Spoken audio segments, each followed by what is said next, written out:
வணக்கங்க. எல்லாரும் நல்லா இருக்கீங்களா? ஸ்வீடனை சுற்றி பார்க்கலாமா எபிசோட் 3. அதே ஆர்டிபிளாக் தான் வந்திருக்கோம் நம்ம இன்றைக்கி. அந்த ஆர்டிபிளாக்லேருந்து பின்னாடி வந்தோம் அப்படின்னு பார்த்திங்கன்னா ஒரு குட்டி ரிவர் மாதிரி இருக்குது. அந்த ரிவரில் பக்கத்தில் வந்து பார்த்திங்கன்னா நம்ம நடந்து போகலாம். அது வந்து சூப்பராக இருந்துச்சுங்க. அங்கே வந்து நிறைய ஃபெரி க்ரூஸ் அதெல்லாமே வந்து போகும். ஆனால் வந்து நம்ம போகிற டைம் வந்து எதுவுமே இல்லை. அதனால் வந்துட்டு பார்க்குறக்கு வந்துட்டு நல்லாவும் இருந்துச்சு. நல்லா ப்ளெயினாக நல்லா இருந்துச்சு. அதுக்கப்புறம் பார்த்திங்க அப்படின்னா அது ஒரு ஃபாரஸ்ட் ஏரியா மாதிரி இருந்துச்சுங்க. அந்த ஃபாரஸ்ட் ஏரியாவில் வந்து நம்ம வந்து ட்ரெக்கிங் மாதிரி கூட போகலாம். அது போய்கிட்டே இருக்குது. கிட்டத்தட்ட வந்து ஒரு 8-9 கிலோமீட்டர் வரைக்கும் நம்ம நடக்கலாம்.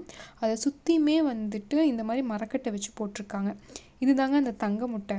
அந்த தங்க கலரில் பெருசாக ஒரு முட்டை மாதிரி வந்துட்டு வச்சுருக்காங்க. அது பார்க்குறக்கு சூப்பராக இருந்துச்சு. அங்கே எல்லோரும் போய் ஃபோட்டோலாம் எடுத்துகிட்டு இருந்தாங்க. அவங்க நாய்க்குட்டியெல்லாம் கொண்டு வந்து ஃபோட்டோலாம் எடுத்துகிட்டு இருந்தாங்க. அதுக்கப்புறம் பார்த்திங்க அப்படின்னா ஒரு சிலை மாதிரி இருந்துச்சுங்க. அவ்வளோ